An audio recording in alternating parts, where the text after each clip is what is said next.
Welcome to Democracy Now!, democracynow.org, the War and Peace Report. I'm Amy Goodman. Democratic Socialist Zohran Mamdani has been sworn in as the mayor of New York City. He's made history as New York's first Muslim, first South Asian, first African-born mayor, and at the age of 34, the city's youngest mayor in generations.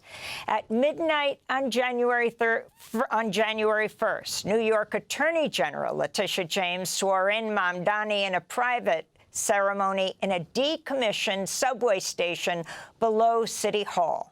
Mamdani took the oath, placing his hand on two Qurans held by his wife, Syrian-American artist Rama Douaji.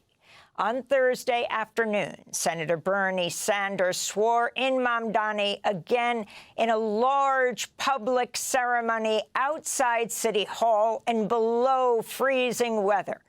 During his inaugural address, Mamdani repeated his campaign vow to make the city more affordable. We will answer to all New Yorkers, not to any billionaire or oligarch who thinks they can buy our democracy.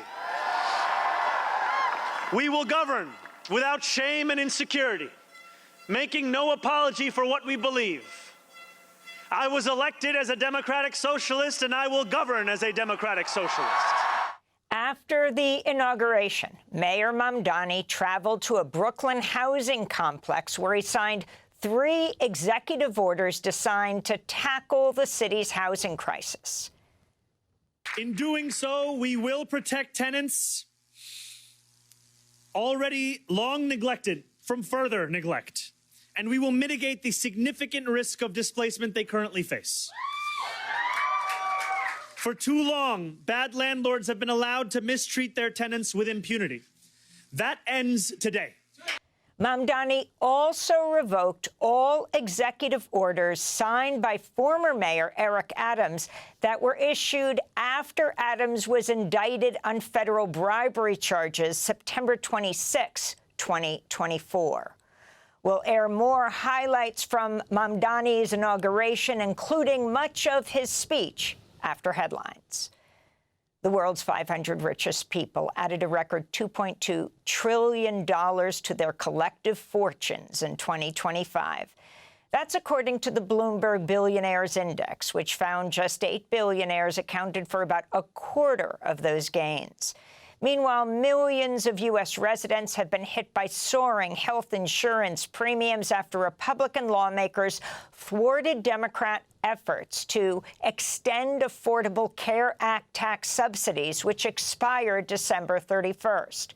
The Urban Institute and Commonwealth Fund forecast the higher premiums will force some 4.8 million people to drop their coverage this year.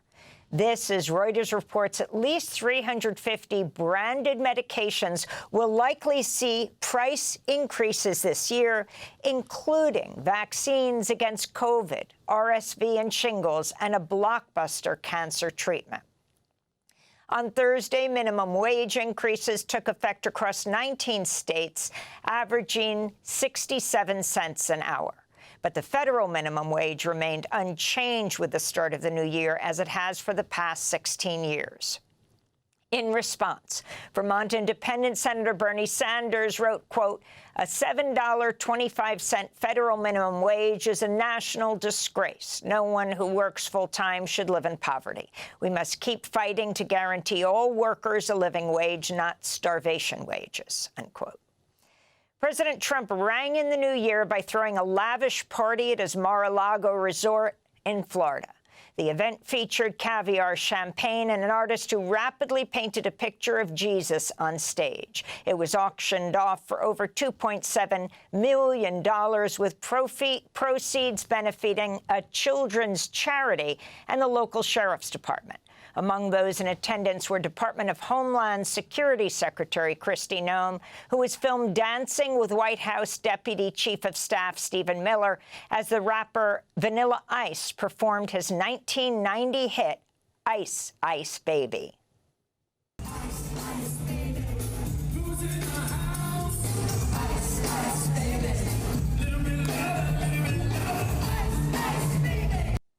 Joining the party as guest of honor was Israeli Prime Minister Benjamin Netanyahu on his 5th visit to the United States since the International Criminal Court issued a warrant seeking his arrest for war crimes and crimes against humanity committed in Gaza. President Trump was asked what his New Year's resolution will be for the coming year, to which he responded, "Peace on earth." In Gaza, another Palestinian child has died of exposure due to cold, wet weather and a lack of proper shelter. Malak Rami Ghanem was just a few weeks old, one of hundreds of thousands of Palestinians forced to shelter in flimsy tents, offering little to no protection from the elements. Separately, the United Nations reported a Palestinian boy drowned in floods that inundated the tent camp where his family lived. This, as the Palestinian Meteorological Department warned of even more cold and wet weather ahead.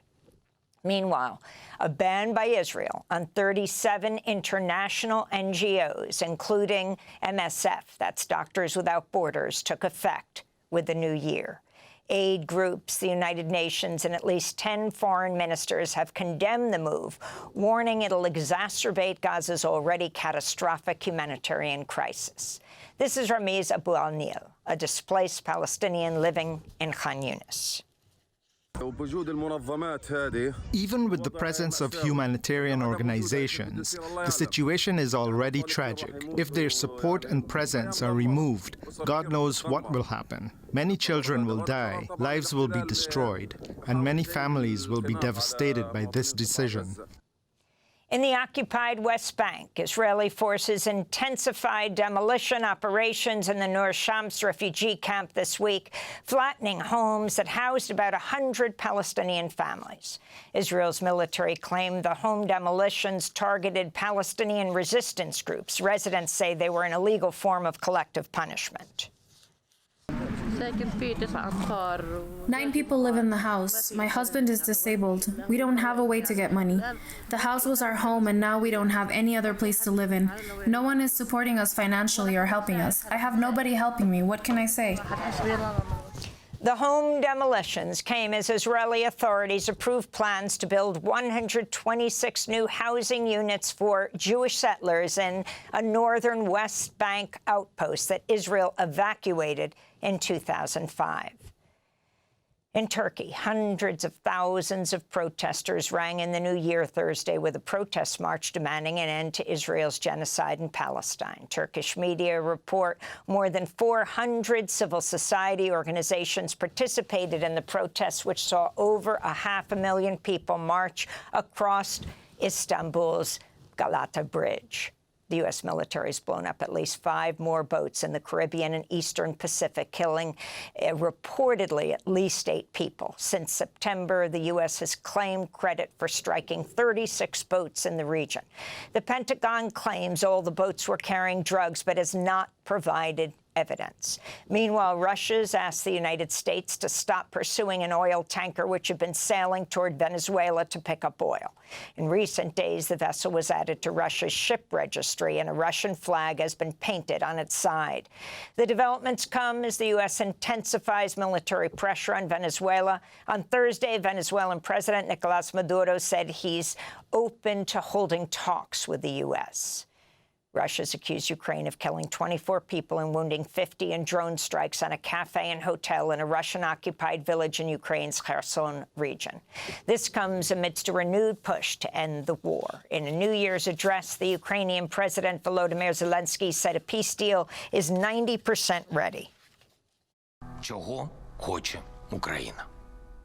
What does Ukraine want? Peace?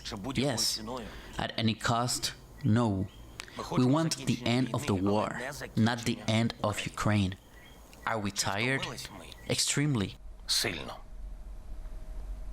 Does that mean we are ready to surrender? Those who think so are deeply mistaken. President Trump's announced he's withdrawing National Guard troops from Chicago, Los Angeles, and Portland, Oregon, at least for now. The announcement came a week after the Supreme Court blocked the deployment of hundreds of National Guard troops to the Chicago area. Officials at U.S. Immigration and Customs Enforcement, known as ICE, are planning to spend $100 million over a one-year period to recruit gun rights supporters and military enthusiasts through online influencers and a geo-targeted advertising campaign. That's according to the Washington Post, which reports it's part of what the agency called a wartime recruitment strategy aimed at hiring thousands of new deportation officers nationwide. The recruitment drive is targeted at people who have attended UFC fights, listened to far-right podcasts, or shown an interest in guns and tactical gear.